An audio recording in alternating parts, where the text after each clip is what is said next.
Sanibonani endaweni zonke la khona kufinyelela khona iphimbo lami. Usizo Mkhize lo ombonayo kulomfanekiso wherever la ukhona.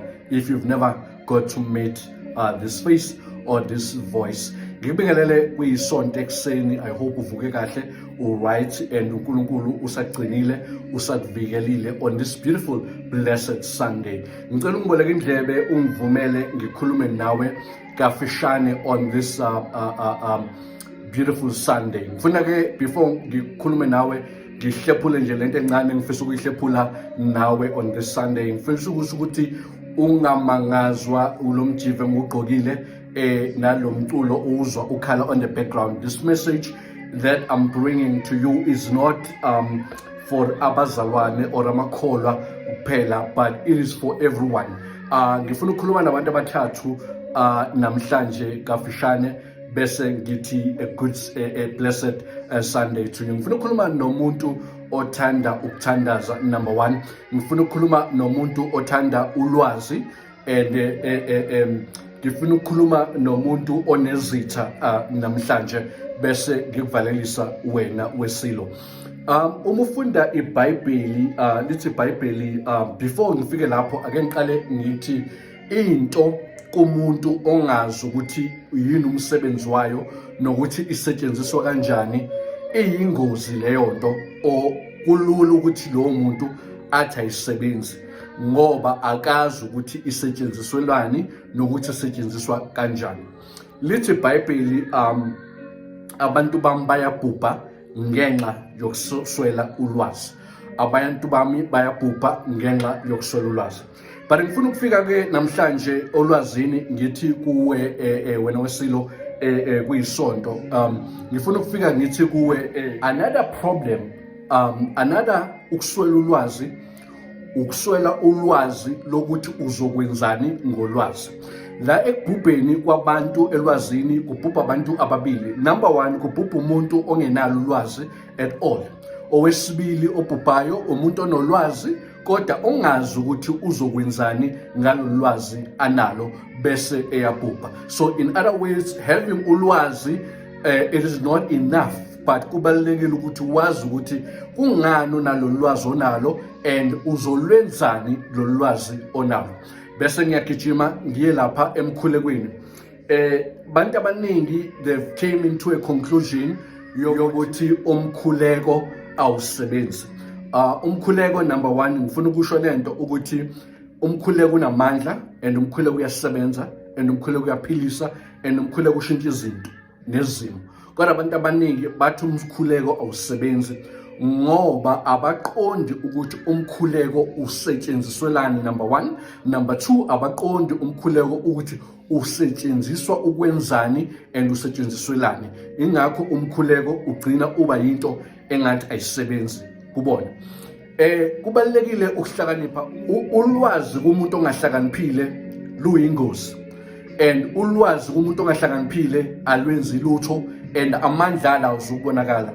So umkhuleko kumuntu ongahlakaniphile awusebenzi, and kumkhuleko kumuntu ongenabo uhlakani, amandla omkhuleko awazubonakala kulowo muntu.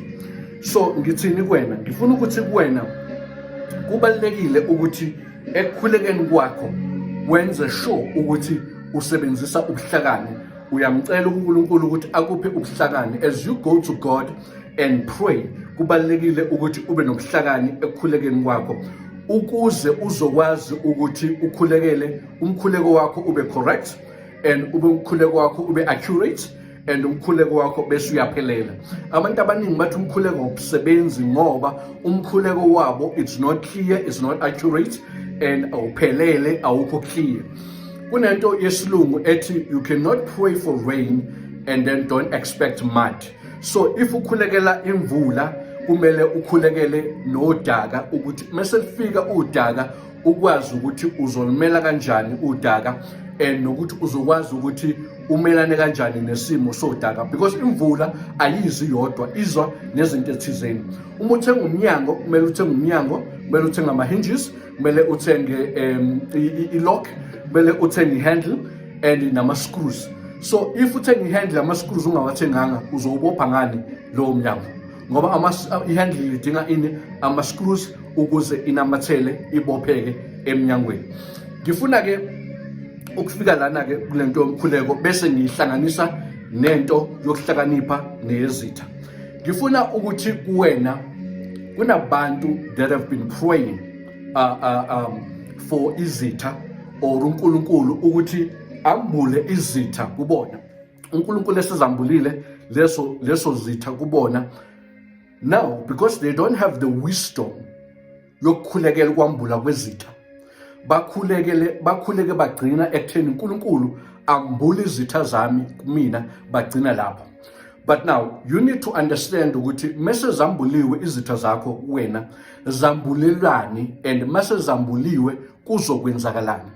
Abantu abaningi balimele, abanye bafile, abanye bamosheke even more because kuthe sekwambulwe izitha zabo kubona bangaba nakuqonda nobuhlakani bokuthi njengoba sekwambulwe izitha kubona uNkulunkulu esebambulela izitha kumele benze njani, ngoba bakhuleke bagcina bathi Nkosi ambula izitha zami. Uma uhlakaniphile na umkhuleko ngezitha, uma uhlakaniphile number 1 uzokhulekela ukuthi Nkosi ambula izitha zami kumina. uNkulunkulu mase uzambulile izitha zami kumina bese ngicela ke ungelaphe ungiphilise, ngoba uNkulunkulu mayambula izitha zakho kuwena uzolimala, ngoba kunezitha ozobona ozozazi ebekuwabantu obubathanda obubathembile ebebesiclose enhlizweni yakho obungabafela. Uma usuthola ukuthi kahle kahle labantu bayizitha kuwena izokulimaza leyo nto. So uma usebambuliwe thandazela ukuthi uNkulunkulu ngicela ukuthi ke njengoba sengibazi sengilimele manje ngokuthi sengiyabazi, ngicela ungiphilise ungelaphe ekulimaleni kwami. Number 3, uNkulunkulu ngicela ungiprotecte ke manje kulezitha zami ngoba sengiyazazi manje sengiyibonile. Number 4, ukhulekela ukuthi uNkulunkulu ke manje akuphe ubuhlakani beskill ne-wisdom yokuthi uphilisane usebenzisane nalabantu, ngoba makwambula izitha kuwena kunezitha ongayirayitha off uyisuse eduze kwakho ngoba awuyidingi at all, ungakwazi ukuphila ngaphandle kwazo. But kunabantu abozothola ukuthi bayizitha kodwa awukwazi ukuhlukana nabo ngoba impilo yakho surrounds those people. For example, emsebenzini uNkulunkulu yakwambulela ukuthi unezitha emsebenzini. So what are you going to do? Are you going to resign now emsebenzini ngoba usunezitha emsebenzini? Cha, uzoqhubeka usebenza. So now kubalekile ukuthi uNkulunkulu ukhuleke ukuthi Nkosi ngoba sengiyazi ukuthi collective thizeni or iboss thizeni or ubani bani isitha sami, ngicela ke manje ngoba angikwazi ukusuka la ngiyawudinga lo msebenzi nalo muntu ngizosebenza naye and kumele ngisebenze naye la ngikhona. So ngicela ke ungiphe iskili nobuhlakani bokuthi ngikwazi ukuthi ngiqhubeke ngisebenze naye. Nayo into ebalekile eyingozi kakhulu eshaya abantu abaningi sengivala ngoba ngifuna ibe yinde kakhulu le video nina besilo. Into eshaya abantu abaningi ngiyengayihlathini a very what you call this past days ngakhumbuzeka knowledge yobuhlakani bezilwane. Ngabona icheetah ibona impala yazi yenze njani yanyonyoba yayifihla ehlathini ya blender in nehlathi yashiya i-distance yokuthi le distance le ngizothi mase ngiphuma noma ngangibona impala but i-distance will be short enough ukuthi no matter what ngeke izingishiye ngizoyithola.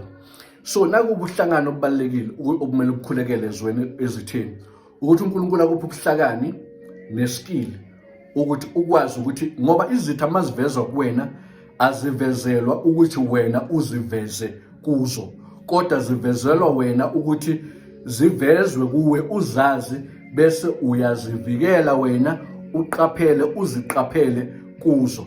Ingozi ke yenzekile kubantu abaningi bathe besevezeliwe izitha zabo ngokulekha ukuhlakanipha benze njani base bavukwe yilukuluku nodlame nofuqufuqu nani base balahlekelwa ubuhlakani nokuzithoba nokuzehlisa neskili base baziveza ezitheni zabo ukuthi sengiyazi ukuthi uyisitha sami. Lalela umuntu oyisitha sakho umuse mase azi ukuthi uyisitha kuwena uzoqinisa kakhulu ngoba manje basically if ususazi isitha sakho wasikhombisa ukuthi usuyazi ukuthi isitha sakho, basically what you've done, you formally declared a war between nina nomabili. So kuzoba nempi and sizogadla, and if you are not protected ngoba ukhulekanga protection, if you are not wise, and then all these things esengibalile uzolimala. So kubalekile ukuthi wena uzehlisa uzithobe bakumeme uhambe uyodeliver something emzini wesitha sakho, ufike laphana uthi nje uyithobe uthi hawu nina bondosi ungixolele, angisho ukuthi nesithe sondosi ngenze example nina bakacele ningangizwa kabi, uzubathakazela uthi awundosi ngiyaxolisa angihleli inkosi yami ngiyadlula, bengithi ngizothatha nje lephasela or ngizoshiya lephasela, ngiyazi ngokwesintu yekuthiwa awuphuma endlini ungaphuzanga amanzi or ijuice ungadlanga, ngiyazwa kunuka kamnandi, cha hayi ushayile ubamndosi uphekile, kodwa ningixolele nina bakandosi, ungixolisele nangimama ngiphuthuma emhlanganweni ophuthumayo, ngeke ngikwazi ukuthi ngihlale, so ngicela ukuthi ningixolele ngiyobuya ngihlale ngelinye ilanga, sizolenza isikhathi umama aphinde futhi awushayile ukhali wakho omnandi, ngiyeza umnandi, ngibuye ngizohlala sidle sijabule kanye nani. Ubuhlakani lobo, wena uyaphuma ngoba ubalekelani, uyazi into ebalekelayo wena ukuthi ngoba usuyazi ukuthi labantu bayizitha, awufuni ukudla lapha, awufuni ukusondela kakhulu, ushiya le gap eshiwe ichitha kwimpala ukuthi ikwazi ukuthi uyithole, wena ushiya leyo gap enza ukuthi bangakutholi and bangasebenzisi into ezithize kuwena. Yiloko ebengifisa ukukulethela kona ukuthi emkhulekweni kwakho sebenzisa ukuhlakanipha, ukhuleke fully, ungarubhi, ungakhulekela into eyodwa. Cabanga ukuthi lento ikhulekelayo iza nani, and bese uyikhulekela nalezinto eza nazo, umkhuleko wakho ube complete, and uzobona umkhuleko wakho uzosebenza, and uzokwazi ukuthi ulwazi lwakho futhi ulisebenzise kahle. Ulwazi lunamandla, ulwazi luyasebenza, ulwazi lifuna ukuthi ulisebenzise kahle, lukusebenzele.